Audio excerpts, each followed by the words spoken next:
I think we're doing something right.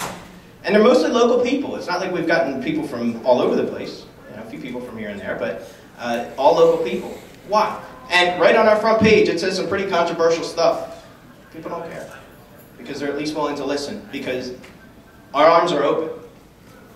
And I'm not saying that yours isn't, and I'm not saying any other specific organizations are not. But if you feel like you're not moving, and if you feel like your group's not growing, open your arms up. Put yourself in someone else's position for a little bit. If someone is completely sold on socialism or whatever else, give them the permission to feel good about that. It's okay, because they will not listen to you if they don't feel comfortable. People need to feel safe, right? Okay? So in any type of conversation, why do most conversations get heated? I am dying for the day to have a heated argument with someone about these issues. I can't. It just doesn't happen. It's just my delivery. People go, oh, yeah. When I talk to them. Not all the time, but they get it, at least. I'm not running into a lot of challenges. I'm just not. So hopefully that helps you. Hopefully you guys can, at least take that into consideration when you're talking about things with people. Put some. You almost have to funnel people in. You have to, if you remember, how you were taught to write an essay or in school. You start very generally, work your way down. These are the types of things that we do with people. So in our outreaches, we give out free hugs. Why? Because who could say no to a free hug? I chase people. I do. Come here, get over here. And then people start to get a little bit roped in. They might take a business card and they may throw it out, or they may look up their website and they may join, and we may find a new person who wants to start a new type of great business that needs to be started locally for this organization, or whatever it is. So I've gotten a chance to brush up against people like Scott. I've gotten a chance to brush up against people like Gigi, who's all the way down here from New York, and Jake. I mean, they say it's not who you know, it's who knows you. Okay, and that's the other thing. Go after, if you really want to affect change, don't waste your time going after all the little people in the different groups. Go after the leaders. Talk to them. Get to know them. There's a group down in Philadelphia that we tried to buddy up with. They invited us down to a few events, and we've joined, and we've done whatever, and then once we started talking to the leaders, we realized, I hate to come out and flat out call them gatekeepers, but it's almost like they're just so shut, they won't hear anything else, they won't talk about nothing else, and it's just like, our way or the highway. Okay, well, I'm done with you. Maybe I hopefully can show up to certain events and some of your members can come along, but I've networked with leaders directly. Meetup.com is a great is a great tool. Go to meetup.com and find a group. Just put in a search engine some group, and then look up the leader. Email them 50 times, because they probably won't answer you back. But just work your way. If you show up to one of their meetings, sneak up to the front. Brush shoulders with them on purpose. And that's what I've done. And you know what? My type of personality, I've developed a lot of good friends. So now it's nothing for me to call Scott and say, can we do X, Y, and Z? And Scott, yeah, absolutely, because he trusts me. He knows he knows the type of things that I'm going to talk about. The things that I'm going to talk about are founding principles. Sound money, free markets, individual liberty, limit constitutional government, constitutionally bound government, bound by the Constitution. People that really get the concept of states versus federal, and who has the authority and where the power is. I didn't even know, I just assumed that there was some kind of law book about PA, but I didn't really know that there was an entire PA Constitution, so then I read it, because somebody told me to read it. Then I took a class with Bill in the back, who's standing up. It was an all-day class. It was an 8-hour class, whatever it was. It was a long class. And he went through every part of the PA Constitution. I highly recommend taking that class. I learned a whole lot more about the real role of sovereignty as a state, not just as an individual, and our role and our importance and all the things that we can do. That's what keeps people listening. And I try to crack jokes once in a while, and I try to make it fun. The last thing I wrote was, there is a cost to success here. And kind of like you brought up, do I give up my core values? Do I, bend on certain things? No, but there is a cost. There are certain things you do have to give up. I'm not really comfortable wearing this suit. I don't like it. Pants aren't comfy. Sweat. I don't like it. I don't like this noose around my neck. I don't like none of this. I'm more comfortable dressed in a different way. Okay, now, this to be funny.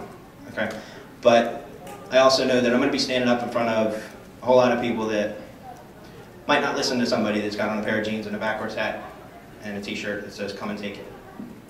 Okay? That might, sometimes you got to dress up a little bit. And you might have to dress up in your attitude, and you might have to dress up in your mentality a little bit. Jake is like, the only time I've ever seen Jake truly get fired up was the speech that he gave outside of the Philadelphia Federal Reserve Bank. And it was awesome, and it was passionate, and it was intense. And it took a whole lot of people by surprise, because we're not used to that from you, because you stand like a pillar. So that when people come along, you know, you're debating these guys that I never thought that would debate, and just watching that debate was amazing, because when it came time to ask you questions, you give the Jake Town response, you know, and it's a good one. It's like, well, you know, and it's almost like that, you stay right in the middle, and you stay super calm and super cool, and that's attractive. And that's what you really have to be. I mean, you got to be attractive. Not physically helps, but not physically, but you've got to get people to want to come to you. And if you can figure out how to do that, God bless you. The best way to do it is to look like you know what you're talking about. I love the fact that I can look like I'm 22 and be in a conversation, and I know I'm getting stereotyped by someone older who may look at me and say, I can feel that attitude of distance, right? You ever feel that with people? But then when I start talking, and you can see that attitude start to break, and you can see those walls start to crumble, that's what I get off on. I get off on getting through to people. I get through to you guys? Yeah. Okay, cool. I'm excited. What else? There's a couple other questions.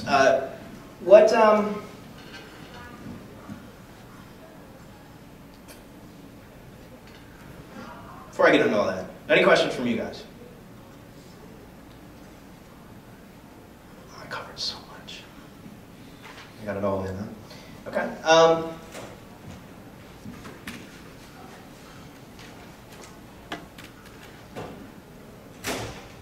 Points I have at the end are, if you truly want to network, if you truly want to build your group, networking has to be a mindset. It's not something that you do at 7 o'clock at night. It's not something that you say, okay, there's a meeting in 3 weeks, I'm going to print all my flyers out, I'm going to get everything, I'm going to stand by the door, and I'm going to hand them out to everybody, and I'm going to make sure I hope I catch someone.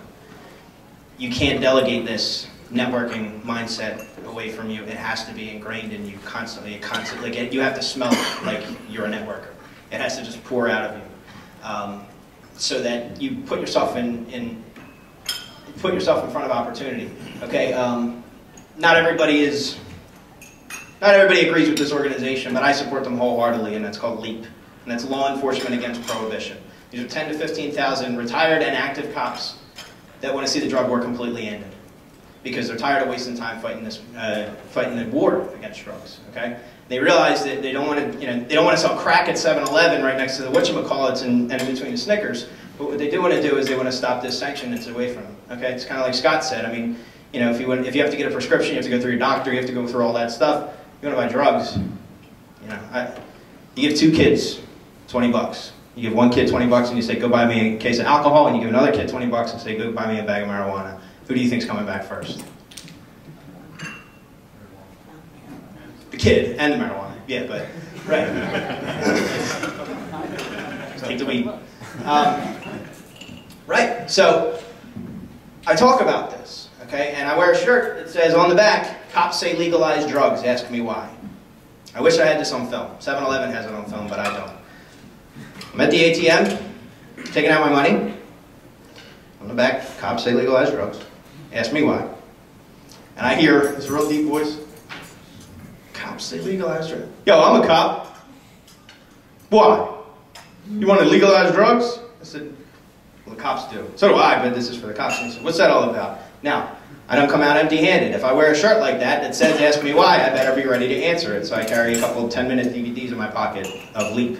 So I hand it to him. I said, thank you, officer, take this. And he said, what's this all about? Did he read it? Did he watch it? I have no idea. But I had a conversation with that guy. Maybe he did watch it, and maybe he quit it. Or maybe he went to to work that day and, I don't know, slept in his car for half the day and didn't arrest the drug dealers. Who knows? But I put myself in a position to be able to talk to a cop just by wearing a stupid shirt. Okay? I'm not saying you have to tattoo all this stuff all over your body and you always have to be a walking billboard, but you gotta kind of be a walking billboard. You're still wearing a Ron Paul 2008 sweatshirt. I still wear my Ron Paul 2008 sweatshirt so that people, when I walk by, they say to me, that was a couple years ago, why are you still have a sweatshirt? Like, you know, I still give them away, I still sell them, you know, because there was something to that. Right? Yes, it's outdated, but that conversation alone, when people say, I mean, he didn't win, so why would you still wear a shirt that says 2008? Because, and that's an opportunity for me to say, because the momentum that was built out of that, now watch what happens if he decides to run in 2012. Wait till you see the big push, and I just start getting excited and start talking about it to the point where people say, wow, you know, he could be talking about Twizzlers, but it sounds awesome, so I want to find out more.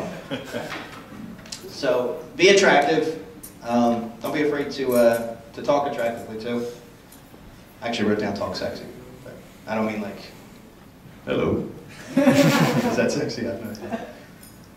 You have to really build allied resources and find core advocates. You've got to find walking billboards for what you want to do. I am lucky that Scott likes me, because anything that I want to promote now, I can put it on parevolution.com and get how many hits a day? 360,000? 360,000 hits. A month? A day? A month. A month. A day. That's a lot, okay? So, because I've developed a good relationship with him, every month that I show a Liberty movie, 360,000 people at least